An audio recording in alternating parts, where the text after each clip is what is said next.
Salut tout le monde, c'est Nern et aujourd'hui, juste un mot sur Godzilla, la planète des monstres.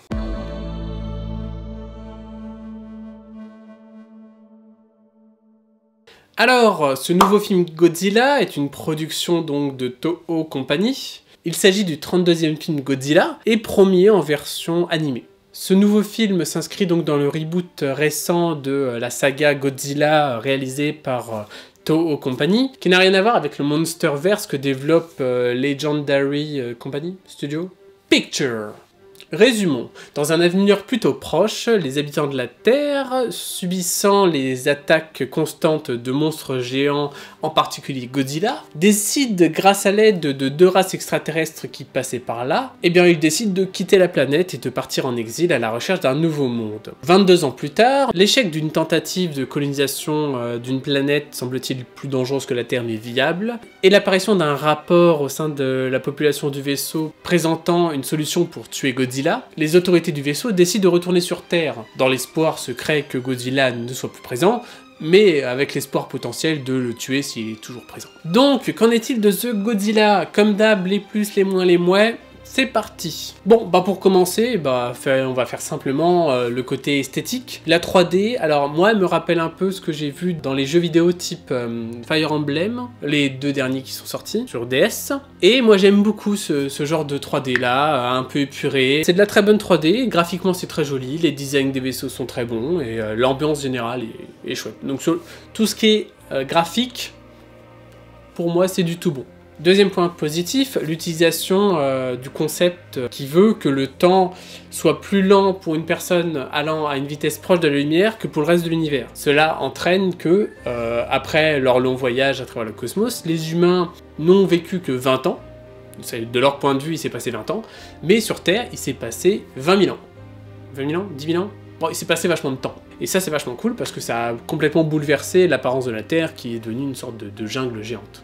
Troisième point positif, je dirais les gunfights. Alors, je vais éviter de spoiler, mais à un moment donné, il y a des petits vaisseaux individuels pilotés par des humains qui tirent sur d'autres choses, et c'est très bien foutu.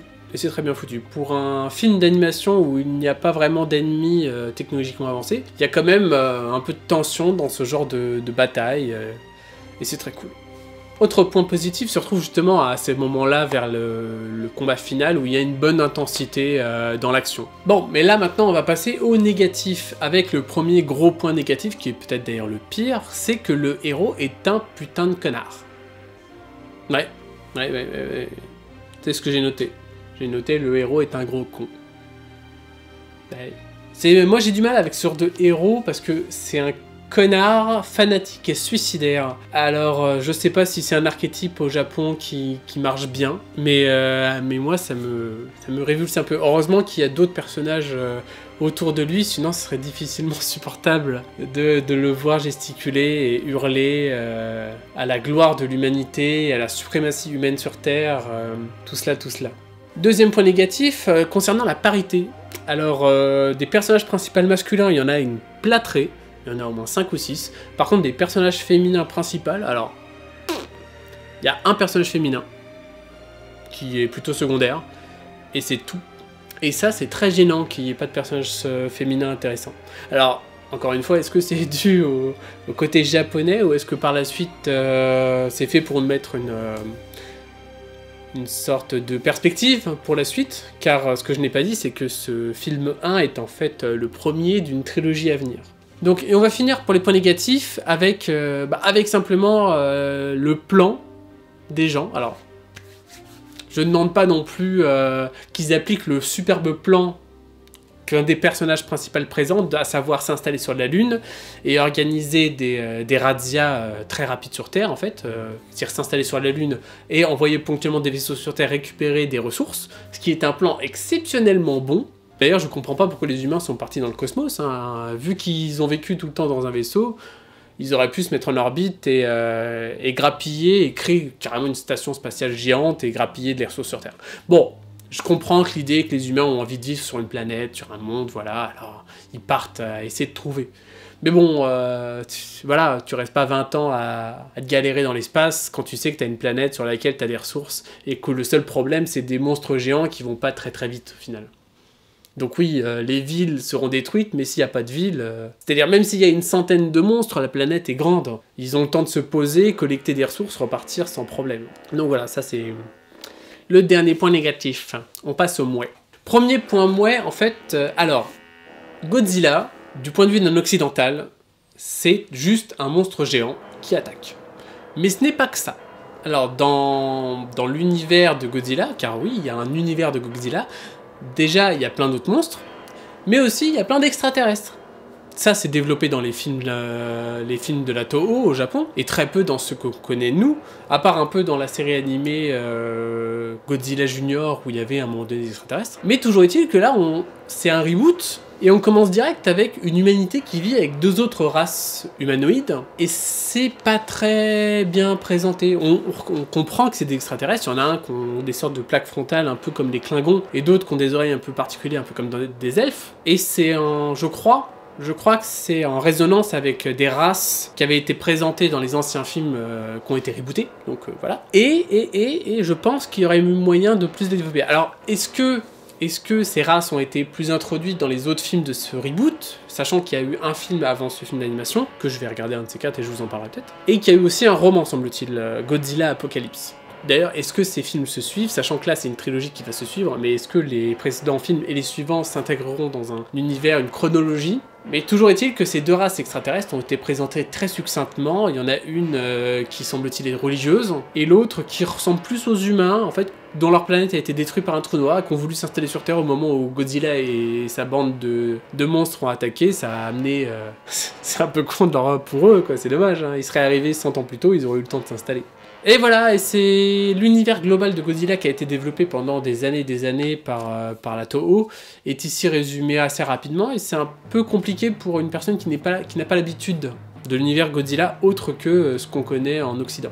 Deuxième point mouais, je pense, c'est une scène, c'est quand les humains reviennent sur Terre et atterrissent, ça manque d'émotion. Normalement, quand t'as quitté une planète depuis 20 ans, bon, c'est beaucoup des jeunes, mais il y a des gens qui ont connu la Terre, dont le héros qui était jeune à ce moment-là, mais il a connu la Terre. Et le fait d'atterrir sur la planète ne crée pas d'émotion chez eux. Et je trouve ça dommage, je pense qu'il y aurait pu avoir un moyen d'avoir une bonne petite scène, un peu comme on voit dans les The Thousand, les 100 là, la série avec les jeunes qui atterrissent sur Terre après avoir passé une centaine d'années dans l'espace. Et voilà, pas qu'ils fassent la fête comme des oufs, mais je sais pas, une petite scène instant, une petite musique, une envolée lyrique, au moment où le premier pas est posé sur ce monde qui n'a pas connu d'humain depuis X milliers d'années. Je trouve ça un peu dommage.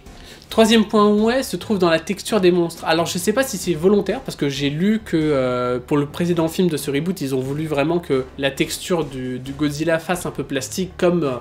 parce que Godzilla, à la base, c'est pas une créature numérique, c'est un mec dans un costume en plastique. Surtout dans les productions japonaises où ils ont gardé ce système. Et donc je crois que dans le précédent film, qui commence le reboot, ils ont voulu garder un aspect un peu plastique sur la texture du monstre. Et est-ce que c'est fait exprès alors que Godzilla, il a une texture un peu particulière? Je sais pas trop. Mais je pense qu'ils auraient peut-être pu faire différemment, parce que là, ça...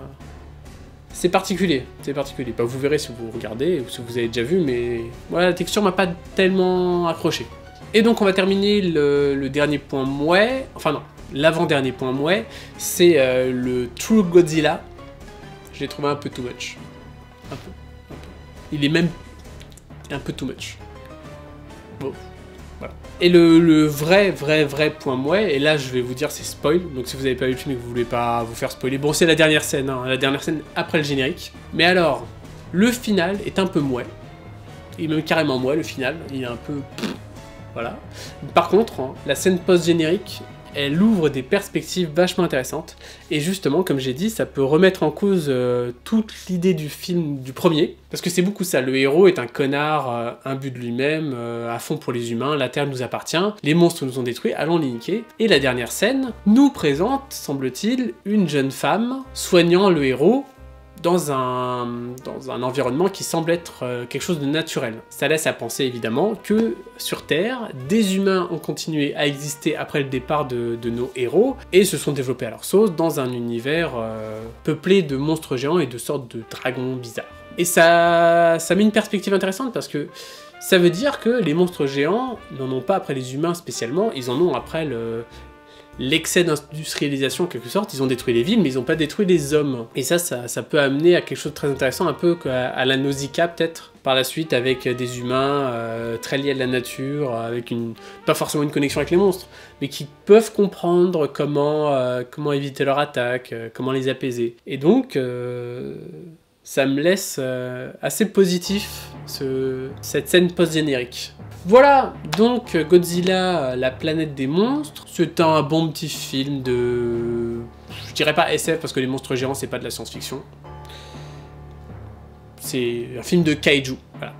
Donc un bon petit film de kaiju, sans prise de tête, sur Netflix. Je ne parle que de Netflix en ce moment. En même temps, il n'y a que eux qui sortent des trucs... qui sortent des trucs intéressants, j'ai envie de dire. Voilà. Je vous invite à aller voir Godzilla, la planète des monstres sur Netflix. Pensez à vous abonner à la chaîne, partagez, commentez, allez voir sur Twitter et Facebook, il n'y a personne sur la page Facebook. Allez vous abonner, ça me fera plaisir.